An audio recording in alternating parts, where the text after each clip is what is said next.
Il faut rappeler que le 12 août de chaque année, c'est la journée mondiale de la célébration de la jeunesse. Donc c'était une date symbolique pour nous. Arrivés sur place, nous avons trouvé des portes fermées. Même nous qui étions dans les travaux préparatoires, nous n'avons reçu aucune explication, ni de la présidence qui était active dans les travaux préparatoires, ni du gouvernement, le ministre qui venait presque chaque jour nous visiter et suivre de près la chaleur des activités, ni moins encore du secrétaire général de l'EPSP. Personne ne nous a dit un mot. Nous avons trouvé cela rocambolesque et obscur. C'est ainsi que déjà les 12, nous, Imaïe, nous étions dans la rue. Rassurez-vous, donc le chef de l'État a donné les instructions claires. J'allais parler aux journalistes, les instructions claires que le directeur du cabinet, par sa lettre du 2 août, a dit au ministre du budget d'arranger les salaires des enseignants à $100, le frais de fonctionnement par mois à $50, de payer les transports et les indemnités logement aux enseignants et de payer le NU et le NP. Donc le chef de l'État déjà a instruit au ministre du budget. Ici, nous appelons à la responsabilité des parents. Le calendrier scolaire le dit très bien. C'est un outil de redevabilité des contrôles. La vente par contrainte des uniformes et fournitures scolaires dans les écoles est prohibée. Le gouvernement nous dit ça. Même dans les écoles privées ou seulement partout, dans les écoles publiques? Partout. Parce que le calendrier est un outil pour toutes les écoles, que ce soit public et privé. Et vous avez l'arrêté, plutôt la lettre circulaire du ministre de l'EPSP, datée du 4 juillet, qui a supprimé 4 frais. Radio Bissonyonso Congo, RDC, une chaîne au cœur du monde.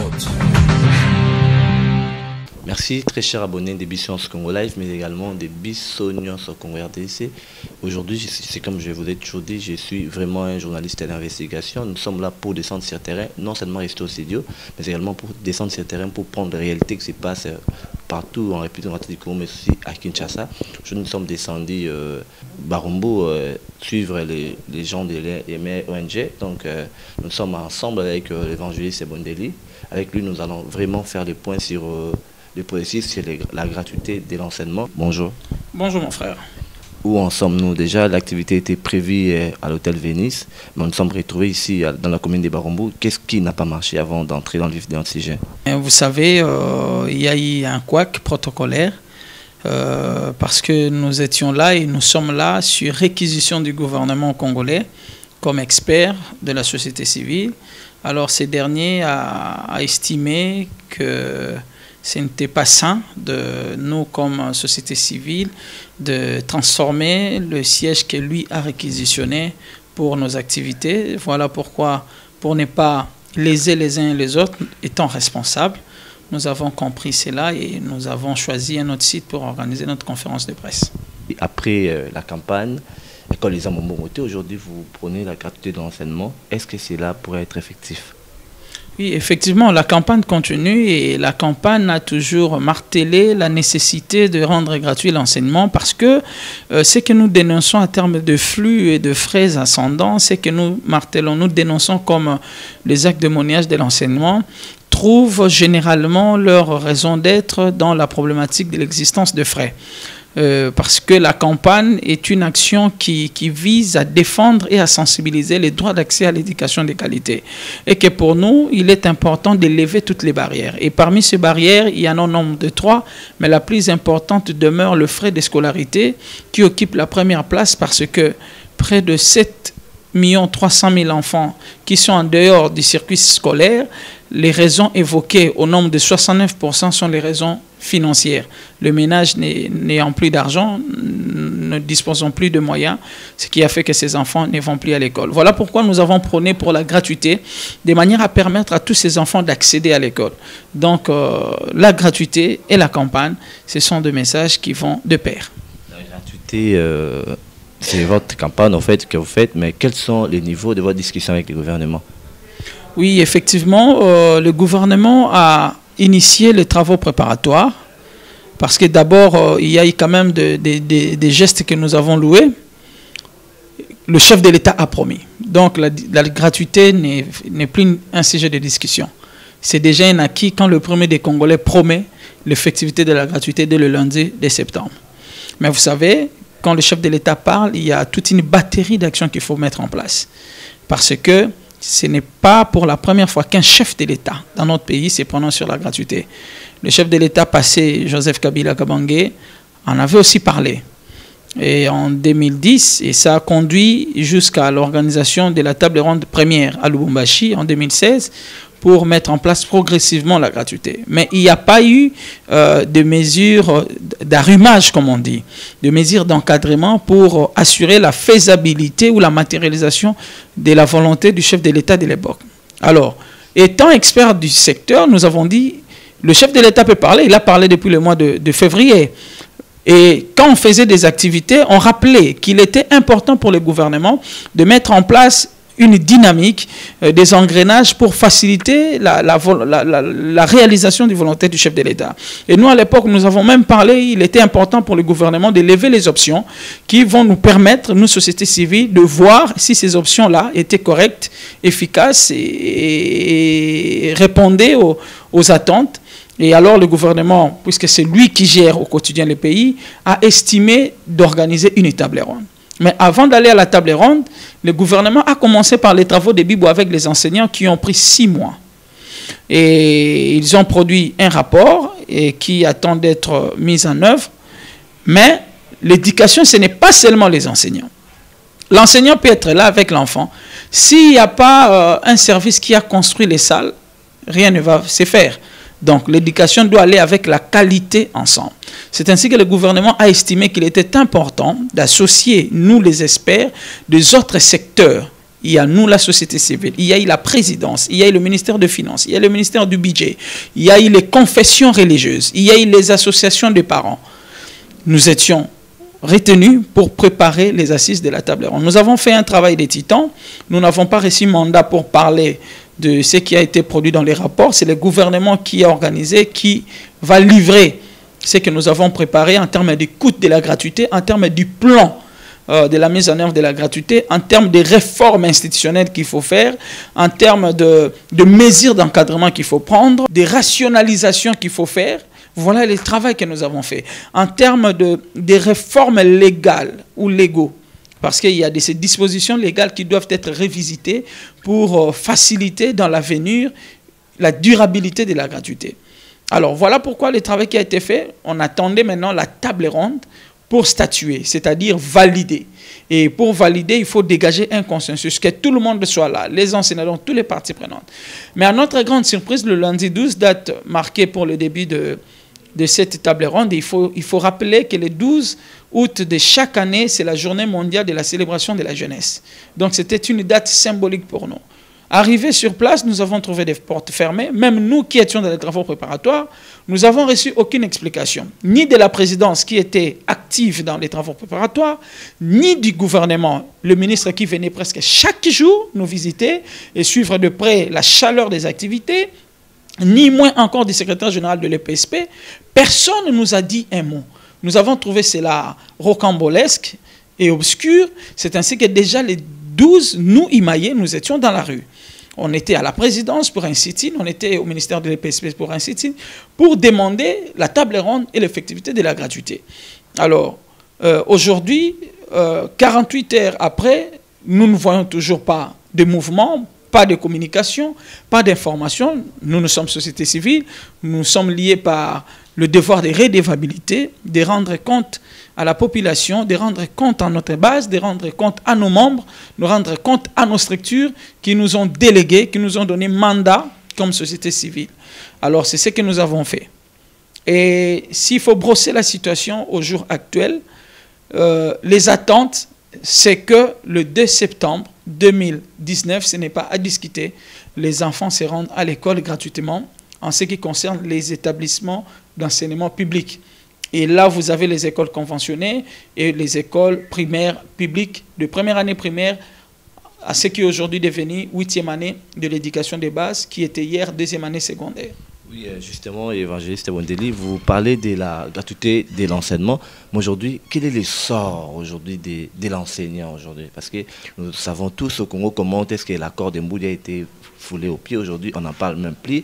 Donc, les sorts de l'enseignement, ne craignez pas qu'après la gratuité de l'enseignement, qu'on puisse retrouver un tas de grèves dans les institutions publiques en question. Voilà le bien fondé de la table ronde. Parce que nous, comme experts, nous avons dit, ça ne sera pas une première de lancer la gratuité dans ces pays. La Constitution en 2006 a garanti, a proclamé la gratuité. Mais pourquoi cela n'a pas été effectif? Vous parlez de l'accord d'Emboudi. Et les enseignants, l'accord d'Emboudi qui est devenu obsolète, les enseignants ont eu l'accord des Bibois, qui place la barème, qui a abordé toutes les questions possibles concernant les bancs syndicales. Mais ça ne suffit pas, parce que si tout le monde ne se met pas autour d'une table, il y aura ce qu'on appelle constipation. Vous voulez faire une action, mais l'action se constipe. C'est-à-dire, on appelle ça en matière de gestion de projet, des facteurs de résilience ou de résistance. Vous lancez la gratuité, mais vous ne comprenez pas, quelque chose bloque. Voilà pourquoi il était important de dégager un consensus national. Que tous les acteurs sachent le contenu de cette gratuité, comment elle va s'opérer, quelles sont les mesures d'encadrement, quel est le plan, quelle est l'écoute, parce qu'il faut savoir l'écoute. Le gouvernement ne peut pas se réveiller comme ça, dire je vous impose la gratuité, on ne sait pas si ça va coûter combien. C'est l'argent de l'État. Et dans l'éducation, selon la loi, est gérée sous mode de partenariat. Donc, tous les acteurs interviennent du début à la conception jusqu'à la mise en œuvre. Voilà pourquoi on a estimé, et nous continuons à estimer, qu'il faut passer par la table ronde pour baliser le chemin, afin d'éviter des sujets qui peuvent déranger la mise en œuvre de la gratuité. Mais soyez-en sûrs, il y a des acquis. Le premier acquis, c'est cette mobilisation communautaire de la population que nous avons réussi à faire. Les parents sont déterminés à envoyer leurs enfants à l'école le 2 septembre gratuitement. Ça, c'est de 1. Deuxièmement, le chef de l'État, il tient à sa promesse. Nous faisons pression parce que nous voulons lui voir aux manœuvres, tel qu'on l'a vu avec les chantiers de saut de mouton, tel qu'on l'a vu avec les léopards lors de la CAN, tel qu'on l'a vu avec le basketteur, tel qu'on l'a vu lorsqu'au Sénat, ça ne marchait pas, avec les cas de corruption, tel qu'on l'a vu lorsqu'il y a eu des invalidations en cascade à la Cour constitutionnelle. Voilà pourquoi nous aussi, les acteurs du secteur de l'éducation, nous voulons voir le premier des parents d'entre les Congolais s'activer sur le pilotage de la gratuité. Mais en ce qui concerne sa mise en œuvre, il n'y a pas de débat. Le chef a parlé et la parole du chef vaut une loi telle que les juristes le disent. Oui, justement, mais c'est bon délit. Mais aujourd'hui, puisque nous parlons de la gratuité de l'enseignement, parlons également aussi de la campagne École des Amambongote.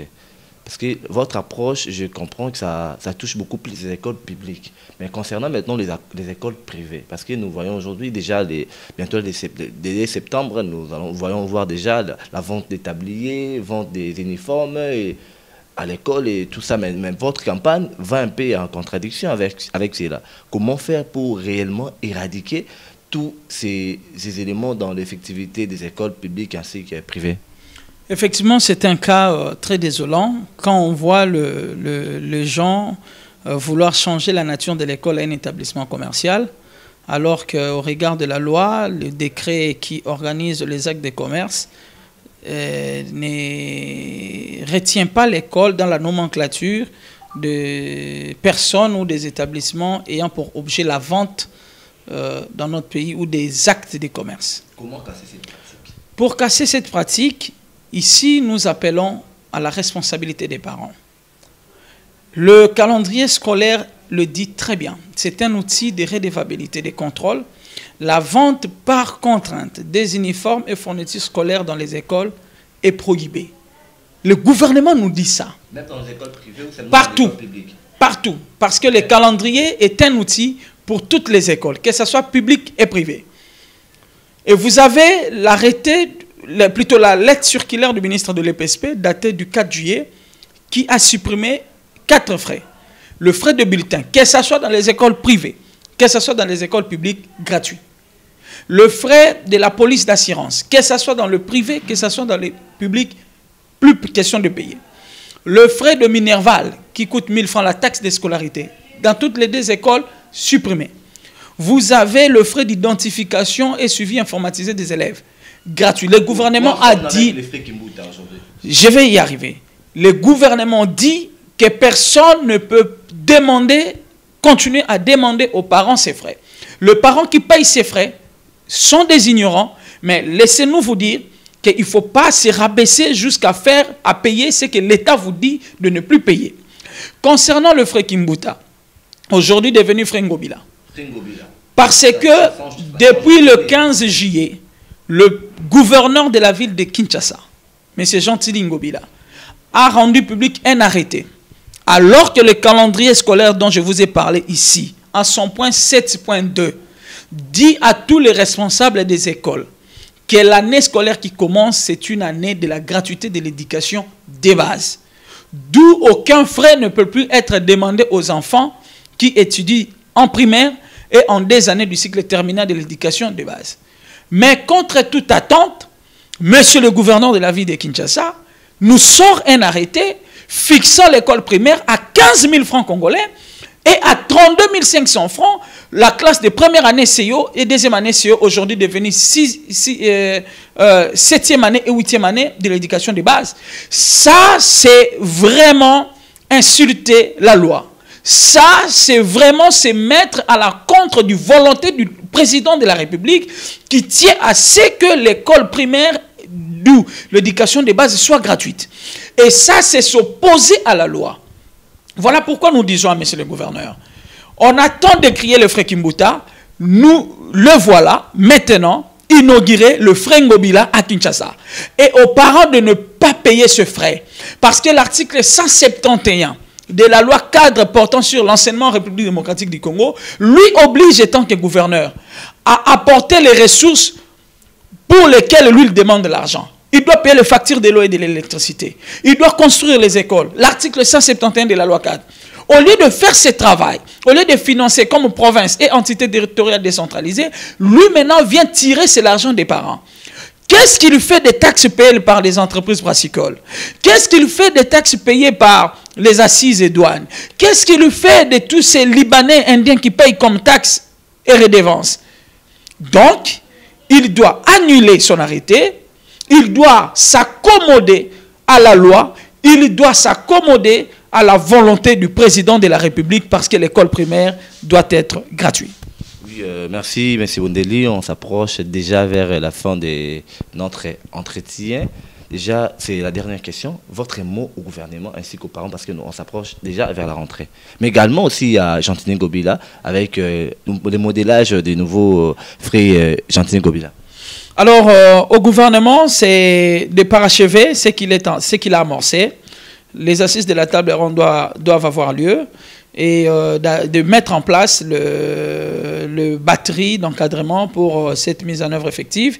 Aux parents, c'est d'envoyer massivement les enfants à l'école. C'est une année gratuite, rassurez-vous. Donc le chef de l'État a donné les instructions claires. J'allais parler aux journalistes, les instructions claires que le directeur du cabinet, par sa lettre du 2 août, a dit au ministre du budget d'arranger les salaires des enseignants à $100, le frais de fonctionnement par mois à $50, de payer les transports et les indemnités logement aux enseignants et de payer le NU et les NP. Donc le chef de l'État déjà a instruit au ministre du budget. Donc envoyer les enfants massivement le 2 septembre à l'école gratuitement. Les écoles qui continuent à vivre avec l'ancienne mentalité, elles vont s'accommoder, nous les comprenons, mais sachez que l'école, plus question de Mombongo.